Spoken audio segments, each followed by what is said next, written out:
நம்ம சேனல்லேருந்து தொடர்ந்தாப்பில் நீங்கள் வீடியோக்களை பார்க்க நினச்சிங்கன்னா இதுவரை நம்ம சேனலை சப்ஸ்கிரைப் பண்ணுங்கள் கீழே பெல் சிம்பல் இருக்கும் அதையும் கிளிக் பண்ணிங்க. வாங்க வீடியோக்குள்ளே போகலாம்.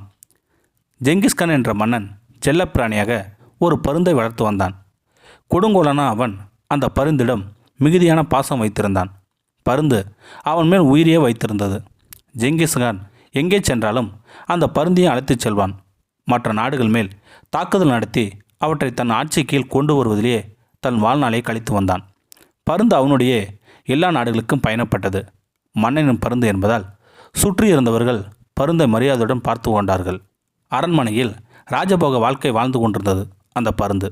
ஒரு நாள் ஜெங்கிஸ்கான் தன் நண்பருடன் வேட்டைக்கு புறப்பட்டான்.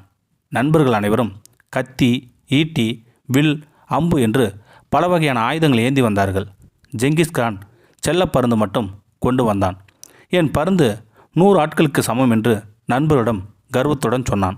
அவன் குதிரையில் பயணித்த போது பருந்து கம்பீரமாக அவன் முன்னால் குதிரை மேல் அமர்ந்து வந்தது. பருந்தின் தலைமேல் வெள்ளியால் செய்த அழகான குல்லா ஒன்றை போட்டிருந்தான் ஜெங்கிஸ்கான். அந்த குல்லா தலையில் இருக்கும் வரை பருந்து அவனை விட்டு விலக்கிச் செல்லக்கூடாது. அவனுக்கு ஏதாவது தேவை என்றால் அந்த வெள்ளிக்குல்லாவை கையில் எடுத்துக்கொண்டு பருந்தின் காதில் ஆணையிடுவான் ஜெங்கிஸ்கான். பருந்து பறந்து சென்று அவனது ஆணையை நிறைவேற்றி வைக்கும். அன்று வேட்டையாட விலங்குகள் எங்கே இருக்கின்றன என்று தெரியவில்லை. ஜெங்கிஸ்கான் தன் பருந்தின் தலையில் இருந்து வெள்ளிக்குழாவை கலட்டி அதன் காதில் ஏதோ சொன்னான். பருந்து பறந்து சென்று விலங்குகள் இருக்கும் இடத்தை காண்பித்தது. ஜெங்கிஸ்கானும் நண்பர்களும் களைப்பு வரும் வரை வேட்டையாடினார்கள். விலங்குகளை தேடிக்கொண்டு ஓடியதில் ஒரு கட்டத்தில் ஜெங்கிஸ்கான் நண்பர்களிடமிருந்து விலகி வந்து விட்டான். மேலே பறந்தபடி வேட்டைக்கு உதவி செய்து கொண்டிருந்த பருந்து மட்டுமே அவனிடம் இருந்தது. ஜெங்கிஸ்கானுக்கும் கடுமையான தாகம் எடுத்தது. நீரை தேடி அங்கும் இங்கும் அலைந்து கொண்டிருந்தான்.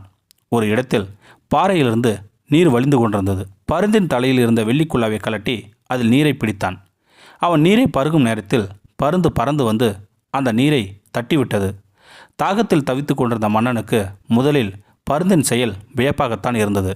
தன் கையில் அமர்ந்திருந்த பருந்தை மென்மையாக தடவி கொடுத்துவிட்டு மீண்டும் தண்ணீரை பிடித்தான். குல்லாவில் நீர் நிரம்பி மன்னன் பருகும் சமயத்தில் பருந்து பறந்து வந்து மீண்டும் தண்ணீரை தட்டிவிட்டது.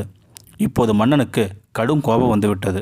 இதே செயலை என் அமைச்சர் யாராவது செய்திருந்தால் அவரது தலையை கொய்திருப்பேன்.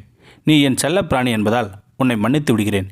இனி ஒரு முறை இப்படி செய்தால் விளைவுகளுக்கு நான் பொறுப்பில்லை. ஜெங்கிஸ்கான் தன் போர்வாளை உரையிலிருந்து எடுத்து தன் வலக்கையில் பிடித்து கொண்டான். பருந்தை ஒரு கண்ணால் பார்த்தபடி மீண்டும் தண்ணீரை பிடித்தான். இந்த முறை தண்ணீரை தட்டிவிட்டு விளையாடினாயே, நீ செத்தாய் என்று மனதிற்குள் கருவி கொண்டான். வெள்ளிக்குள்ளாவில் தண்ணீர் நிரம்ப நேரமானது. ஊற்று மிகவும் மெதுவாக வந்து கொண்டிருந்தது. பருந்தை பார்த்தபடி நீரை குடிக்கப் போனான் மன்னன். பருந்து மன்னனை நோக்கி பறந்து வந்தது. வாளை வீசினான் அந்த கொடுங்கோலன். பருந்து விட்டுண்டது. என்றாலும் அந்த உயிர் துறக்கும் வேளையிலும் மன்னன் கையில் இருந்த நீரின் மேல் விழுந்தது. அதை குடிக்காமல் செய்துவிட்டது. பருந்து இறந்து விட்டது. மன்னனின் கோபம் அடங்கவில்லை. தாகம் அதைவிட அதிகமாக இருந்தது. சொட்டி கொண்டிருந்த நீரின் வரத்து படிப்படியாக குறைந்து முற்றிலுமாக நின்றுவிட்டது. இந்த நீர் எங்கிருந்து வருகிறது என்று கண்டுபிடித்து அங்கே போய் தாகம் சாந்தி செய்து கொள்ளலாம் என்று புறப்பட்டான். பாறையில் சிரமப்பட்டு ஏறி பார்த்தான். அங்கே ஒரு இடத்தில் நிறைய நீர் தேங்கி இருந்தது. அதிலிருந்துதான் நீர் கசித்து கொண்டிருந்தது என்பதை தெரிந்து கொண்டான் அவன். தேங்கியிருந்த அந்த நீரை கையில் அள்ளி அருந்தலாம் என்று நினைத்து கீழே குனிந்தான். அந்த நீர்த்தேக்கத்தில் கொடிய விஷமுள்ள கருநாகம் ஒன்று செத்து கிடந்தது. அந்த நீரிலேயே அது பல நாட்களாக கிடந்திருக்க வேண்டும். மன்னன் அந்த நீரை உண்டிருந்தால் உடனே செத்திருப்பான். அதனால்தான் பருந்து அவனை அந்த நீரை அருந்துவிடவில்லை. உலகின் மிகப்பெரிய கொடுங்கோலான ஜெங்கிஸ்கான் இறந்து கிடந்த பருந்தின் அருகில் அமர்ந்து அழுதான். நாடு திரும்பியதும் தனது தலைநகரத்தில் தங்கத்தில் ஒரு பருந்தை செய்து வைத்தான். அதன் ஒரு சிறையில் கீழ்கண்ட பொருள் விளக்கம் வாசங்களை எழுதி செய்தான். கோபத்தில் செய்யப்படும் எல்லா செயல்களும் துயரத்தை தருகின்றன. மற்றொரு சிறகில் அவன் எழுத சொன்ன வாசகம் இன்னும் மகத்தானது. உன்னுடைய உண்மையான நண்பன் உனக்கு பிடிக்காத செயல்களை செய்தாலும் அதை உன் நன்மைக்காகவே செய்கிறான். இதுவே இந்த கதையின் முழு கருப்பொருளாகும். இந்த வீடியோ உங்களுக்கு பிடிச்சிருந்தா கமெண்ட் பாக்ஸில் கமெண்ட் பண்ணுங்கள். கூட உங்கள் ஃப்ரெண்ட்ஸுக்கு ஷேர் பண்ணுங்கள். இதுவரை நம்ம சேனலை சப்ஸ்கிரைப் பண்ணுங்கள். கீழே பெல் சிம்பல் இருக்கும், அதையும் கிளிக் பண்ணுங்கள். தேங்க்யூ ஃபார் வாட்சிங்.